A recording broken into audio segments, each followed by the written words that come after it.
Leo, para to sa'yo. Pag-ibig nyo guys, okay, kung saan man kayong bansa nandoon is God bless sa mga Leo. Tingnan natin ang iniisip sa inyo o gustong sabihin sa inyo ng inyong mahal o ng inyong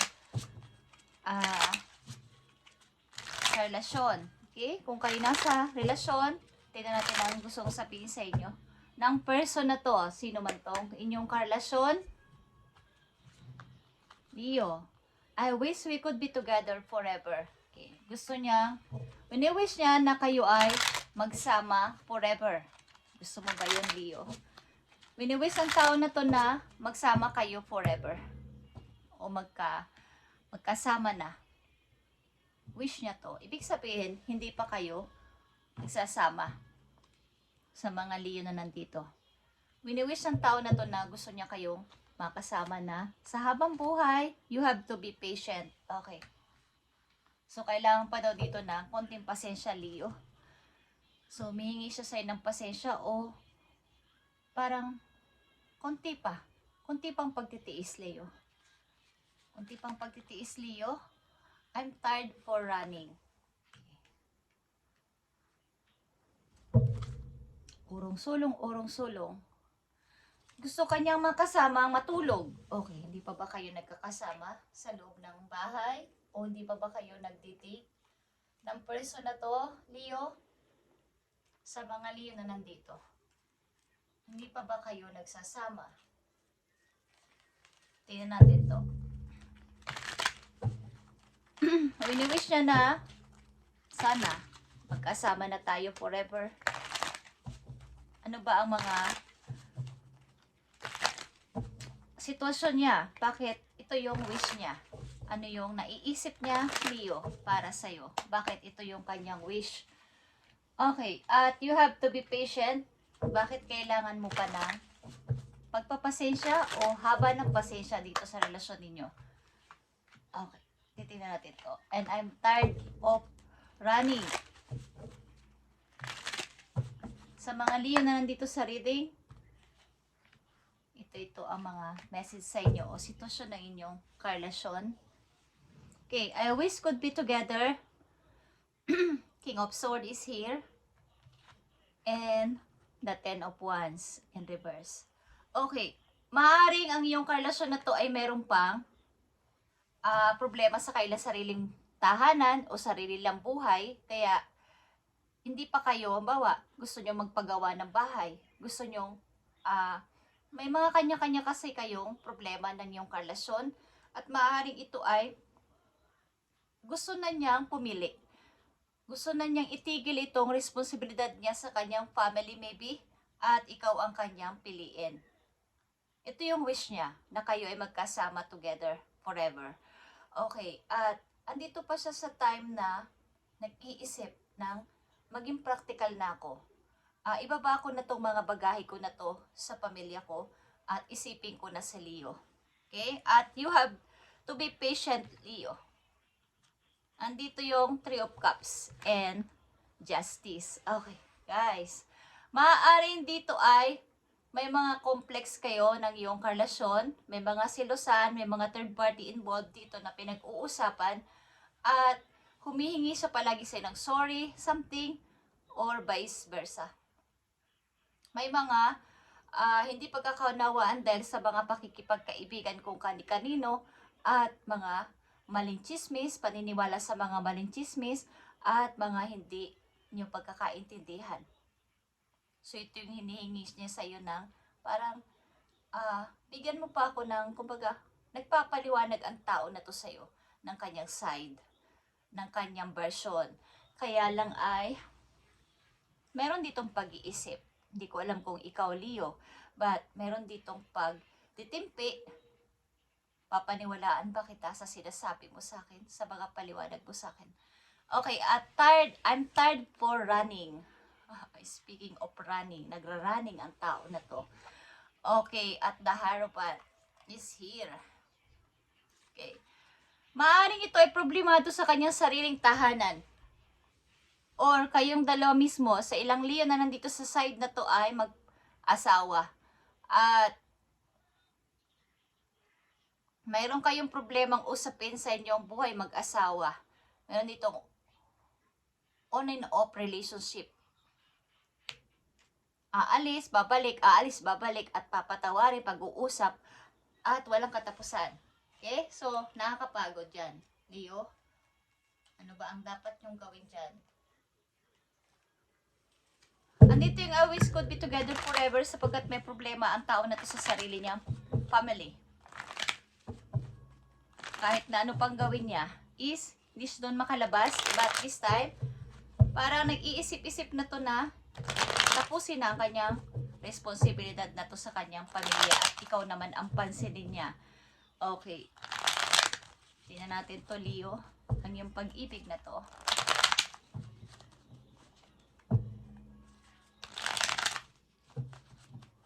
Gusto na niya maging matapang at tumayo sa sarili niyang pananalita. But, maybe sa mga nakaraan niyang taon-taon sa buhay niya, nang wala ka pa sa buhay niya, siya ay talagang nakafocus sa kanyang magulang, sa kapatid, or any responsibilidad niya ay doon. Siya nagbibigay ng pera, ng attention, but this time, nung makilala ka niya, nagkaroon siya ng kaisipan na meron pala akong sariling buhay na dapat isipin.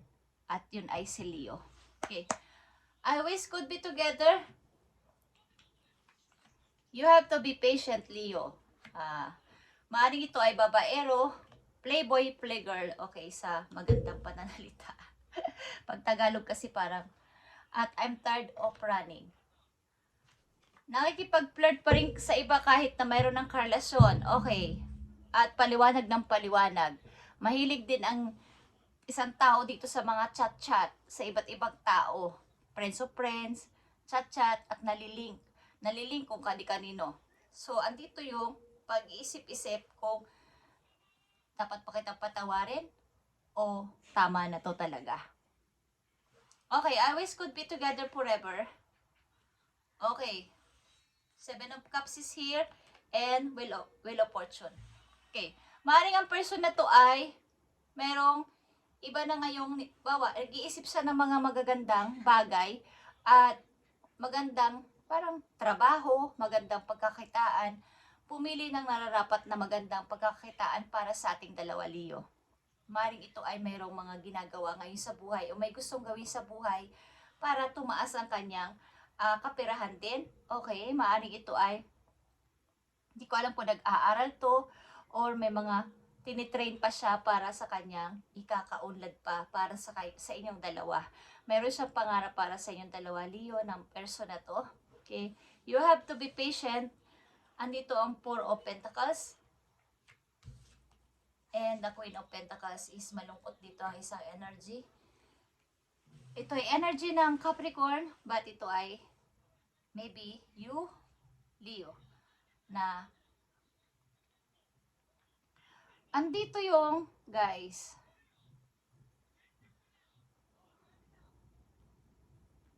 maaaring puro ka bigay at give ka ng give o bigay ng bigay ka sa person na to. Okay? Ito man ay emotional support or money is meron ditong involved at nasusobrahan na. Okay. At maaaring dapat ko na itong i-keep para sa sarili ko. Hindi ko na dapat ito ibigay sa'yo. Maaaring saya ng saya ang person na to, nagsasaya, bagamat ikaw ay nagpapakahirap at nagpuporsige na makaipon at independent kang person, lalaki ka man o babae, but meron dito isang tao na ikaw ay niloloko at hingi lang ng hingi ng sorry. Magsusorry, okay? But tuloy-tuloy pa din. Hindi kanya papakawalan sapagkat meron siyang nakikita sa iyo na ikaw ay hindi makakatiis sa kanya. Ikaw kasi ay down to earth na person. Natulungin ka kapag biglang, halimbawa, biglang nagparinig na ganito, nagpaawa na ganito, especially sa baga may kinalaman sa pera, something nakiusap, meron agad na bigay. Okay? But may konti ditong hindi magandang ginagawa ang isang person. Nakikipag-flirt sa iba. Okay? Leo, gumising ka kung gusto mo at kung ayaw mo is mananatili ka sa ganito lang at pasensya ng pasensya sa tao na to. Okay? I'm tired of running. Okay, temptation is here. And the magician. Okay, guys. Andito yung mga Leo. Ilang Leo dito ay nasa relasyon na o nasa buhay mag-asawa na at on and off relationship ito. Babalik, hihingi ng sorry, babalik, ba't makikipag?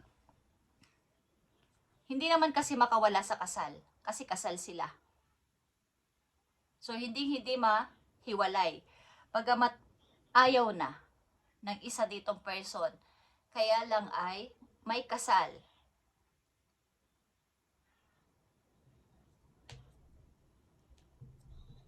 Okay, Leo. Masalimuot ang inyong buhay dito sa relasyon na to. Ang kagandahan lang dito sa ilang Leo dito ay ang isang couple dito ay may plano para sa'yo sa pagsasama ninyo forever at meron siyang ginagawa na ngayon hakbang na mapaayos sa kanyang buhay para sa inyong dalawa. Tingnan natin ito. At sa mga Leo na nandito is tama na tong pagtitiis na to at tama na pagbibigay ng help, lalo na sa money kung nagbibigay kayo ng money sa tao na to, tama na itago mo at itabi mo itong iyong naiipon at mga kinikita na to at mong ibigay ng ibigay. Kahit meron ka pa, sabi mo wala na, okay? But ang tao na to ay nagsasaya lang at meron namang ginagawang kalokohan. Tignan natin tong I wish could be together, Leo, para sa'yo to. At sa yung person at you have to be patient at I'm tired of running. Okay, hindi mo makapag-desisyon dito. Okay, I wish could be together. Guys, 6 of coins is here. Okay, something, ang pag-ibig na to ay may respeto sa isa't isa at meron pa kayo alam sa isa't isa. Kumbaga, may usapin man kayo sa problema sa bahay, problema kung ano-ano is mayroon kayong pag-give and take na nangyayari sa usapin na to.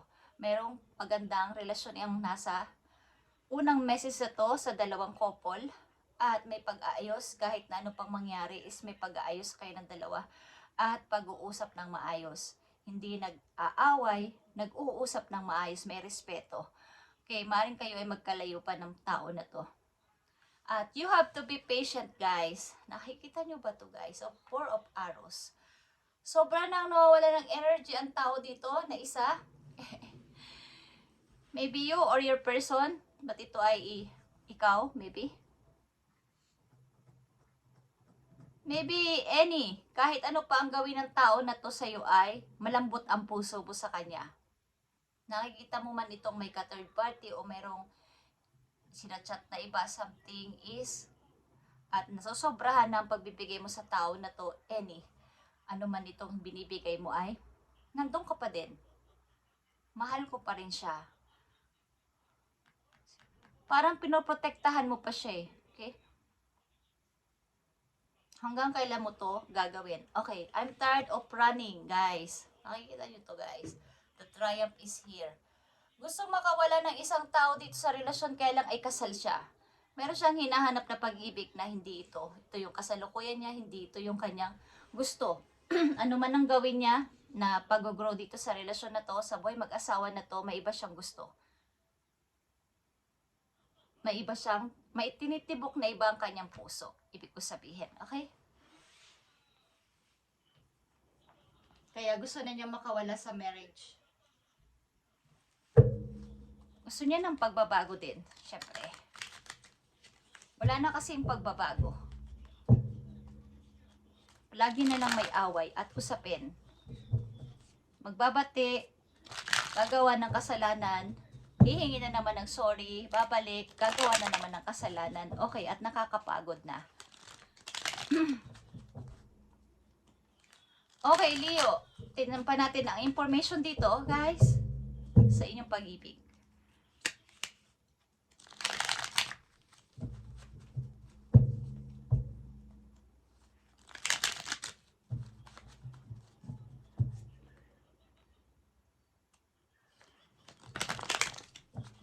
Maaaring dito ikaw ay naghahanap lang ng pagmamahal. Okay.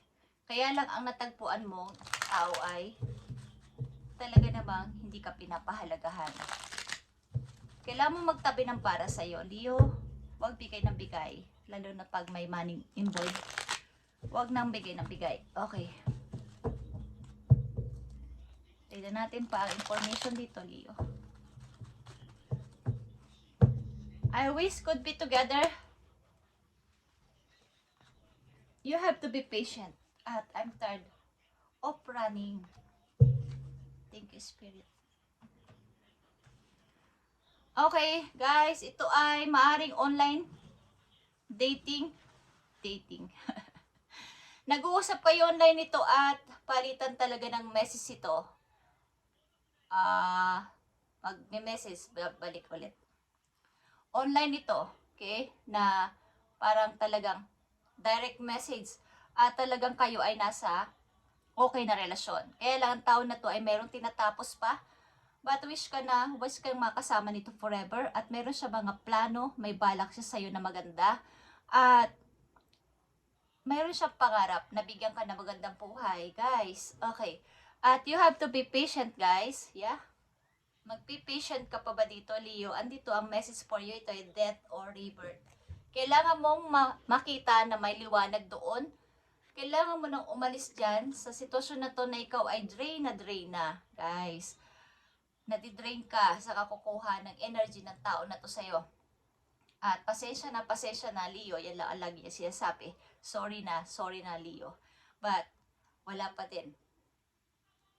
Kailangan mong mag-move on at patunayan na kaya mong simula ulit, Leo. Tama na to. Itong pag-iintindi sa tao na to kung ito ay hindi na talaga pwede. Mahilig sa play ang tao na to. Okay? At kung may involved ditong money, alam niya independent ka at meron ka magandang work. May money ka din. Hindi maganda ang intention sa'yo ng person na to, Leo. At I'm tired of running. Yeah, I'm tired of running. Ipakita mo ang iyong, kumbaga, kung andito yung relasyon na hindi ka makatanggal dito sa kasal na to is, ipakita mo na ikaw ay mag-grow sa sarili mo. Isipin mo mga bagong idea, bago mo mapagkakaabalahan at mga bagong taong makikilala kung hindi mo na kaya ang sitwasyon na to, ba't hindi ka makaalis? Andito yung mga potential mo para ikaw ay mabago at maging maayos, Leo. Okay, at hindi naman yung andito ko magiging boring na ang buhay ko. Hindi ganon. Mag-isip ka ng kapaki-pakinabang at i-grow ang sarili. Kahit na kung siya ay paalis-alis, kung hindi kanya pinapahalagahan na, wag mo na siya rin pansinin at mag-umpisa ka nang sa sarili mo na hindi na siya kasama sa pangarap mo. Okay? Mga bagong idea, bagong mga tao makikilala, at bagong emotion is i-build mo ulit yan sa puso mo. Bagong emosyon. Tingnan natin ang payo sa inyo, Leo, dito. Ano man to is, bigay ito sa inyo. Okay? If you are noticing changes with you, it's because you are leaving the old version of you. Okay? Behind. Nandito yan sa death or rebirth at sa Ace of Cups. Kung nararamdaman mo sa sarili mo na ikaw ay parang iba na yung pakaramdam ko ngayon. Sumasaya-saya na ako, nagiging maayos na yung aura ko, nagiging good looking na ako ulit, okay, bumabalik na ulit yung ilan kasi sa inyo may dimples? Okay, nakikita ko. Okay, bumabalik na ulit yung ngiti ko, is ikaw ay umaalis na sa yung old version. You are elevating, Leo, and shedding unnecessary layers. Old cycles are ending, Leo. Death is here. Old cycle ito. Huwag ka na ditong, natama na yung pagpapasensya mo ng napakatagal na panahon sa tao na to. Pagpapatawad, paghingi ng sorry, ba't paulit-ulit, at panluloko ng paulit-ulit. Tama na to. Old cycle are ending and new beginnings are on the horizon. Leo, you deserve this new chapter. Okay? You deserve this new chapter ng iyong buhay. At maaaring sa pag-uumpisa mo na to, kahit ito ay, kung kayo ay maghihiwalay na wala namang papel na pinanghawakan, hanggang doon ay natama na yon, guys. Sapagkat kailangan mong buuin ulit ang sarili mo. nang wala na ang person na to. Ito ay new chapter sa iyong buhay. Okay, Leo. At yan ang magandang message for you today sa ilan sa inyo. Okay? Ngumiti kayo sapagkat kayo may dimple. Guys. Yung ilan sa inyo ay, na nanditong Leo ay, maikli ang hair. May dimple. Okay? Medyo curl. Buhok niya. Okay, thank you Leo and God bless. Sana kayo ay magising na dito. Kung ito ay talagang ganito yung inyong nararamdaman is tama na. Tama na. Andito yung justice na kailangan mo namang isipin ang sarili mo. At tama na. Magalit man siya o hindi, magalit man siya na hindi ka fair sa lahat ng iyong gagawin is wala na siyang pakailam doon. Kailangan mong ibangon ulit ang sarili mo, Leo. Thank you and God bless, Leo.